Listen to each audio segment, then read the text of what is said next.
हजरत मोहम्मद की हयात मुबारक में पहला उम्रा एक निहायत अहम और सबक आमोज वाक़या है जो इस्लामी तारीख में सुलह, सब्र और हिकमत की रोशन मिसाल के तौर पर याद किया जाता है।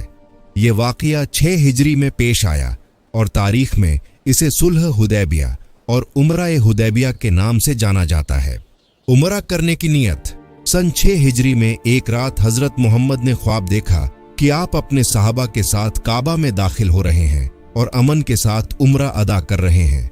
अंबिया के ख्वाब सच्चे होते हैं, इसलिए आपने इसे अल्लाह की तरफ से इशारा समझा और उम्रा करने का इरादा फरमाया। यह वक्त ऐसा था जब मक्का अभी भी कुफ्फार कुरैश के कब्जे में था और मुसलमानों और कुरैश के दरमियान कशीदगी मौजूद थी। इसके बावजूद रसूलुल्लाह ने जंग के बजाय अमन के साथ उम्रा अदा करने की नियत फरमाई। मदीना से रवानी। चुनांचे झिलकादा 6 हिजरी में आपने अपने सहाबा को इत्तला दी कि वह उम्रा के लिए मक्का जाएंगे। इस सफर में तकरीबन 1400 सहाबा किराम आपके साथ थे। इस काफिले में कई ज़कदर सहाबा शामिल थे, जिनमें खास तौर पर हजरत अबू बकर सिद्दीक, हजरत Umar bin Khattab, Hazrat Usman bin Affan, Hazrat Ali bin Abi Talib, Hazrat Abdurrahman bin of, हजरत सअद बिन अबी वक्कास जैसे अजीम सहाबा मौजूद थे। रसूलुल्लाह ने जंग का कोई इरादा नहीं रखा था, इसीलिए आप और सहाबा ने सिर्फ मुसाफिराना हथियार साथ लिए और कुर्बानी के लिए तकरीबन 70 ऊंट भी साथ ले गए, ताकि वाज़ेह हो जाए कि यह काफिला सिर्फ इबादत के लिए जा रहा है। यह काफिला मदीना मुनव्वरा से रवाना हुआ और मीकात जुल्हुलैफा पहुंचकर सब ने एहराम बांधा। हुदैबिया के मकाम तक पहुंचना। जब यह काफिला मक्का के करीब पहुंचा तो कुरैश को खबर मिल गई। उन्होंने फैसला किया कि मुसलमानों को मक्का में दाखिल नहीं होने देंगे। चुनांचे रसूलुल्लाह ने रास्ता बदल दिया और मक्का के करीब एक मकाम हुदैबिया पर क़याम फरमाया। यहाँ मुसलमान रुक गए और कुरैश के साथ मुज़ाकरात शुरू हुए। सिफारत और मुज़ाकरात। रसूलुल्लाह ने पहले हजरत उस्मान बिन अफ़्फ़ान को मक्का भेजा ताकि कुरैश को बताया जाए कि मुसलमान जंग के लिए नहीं बल्कि सिर्फ उम्रा के लिए आए हैं। कुछ देर बाद यह खबर फैल गई कि हजरत उस्मान को कत्ल कर दिया गया है। यह खबर सुनकर मुसलमानों में शदीद गम और गुस्सा पैदा हुआ। इस मौके पर रसूलुल्लाह ने सहाबा से एक दरख्त के नीचे बैत ली कि वह इस्लाम के दिफा में साबित कदम रहेंगे। यह तारीखी बैत रिजवान के नाम से मशहूर है। बाद में मालूम हुआ कि हजरत उस्मान जिंदा है और मुज़ाकरात जारी है। सुलह हुदैबिया का मुआहिदा। बिलाखिर कुरैश के नुमाइंदे सुहैल बिन अम्र मुज़ाकरात के लिए आए और एक मुआहिदा तय पाया जिसे सुलह हुदैबिया कहा जाता है। इस मुआहिदे की चंद अहम शराइत यह थीं। मुसलमान इस साल उम्रा के बगैर वापस जाएंगे। अगले साल मुसलमान मक्का आकर 3 दिन तक उम्रा अदा कर सकेंगे। दोनों फरीक 10 साल तक जंग नहीं करेंगे।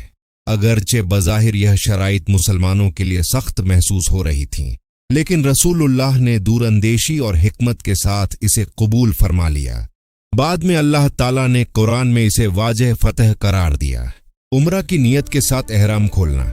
मुआहिदा होने के बाद रसूलुल्लाह ने सहाबा को हुक्म दिया कि वह अपनी कुर्बानियां करें और एहराम खोल दें।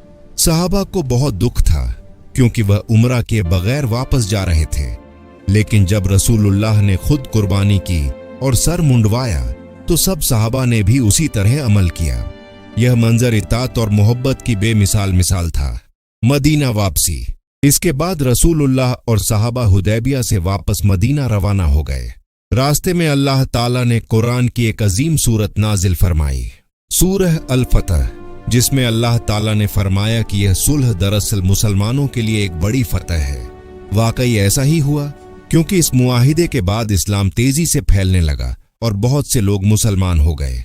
अगले साल उम्रा की अदायगी।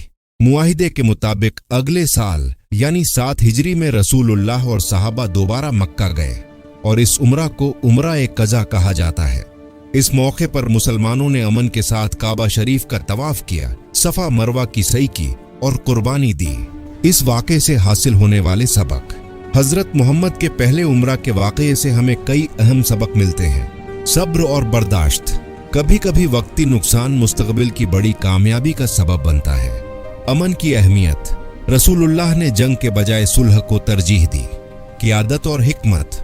आपने दूरअंदेशी के साथ फैसला किया जिसका फायदा बाद में इस्लाम को हुआ।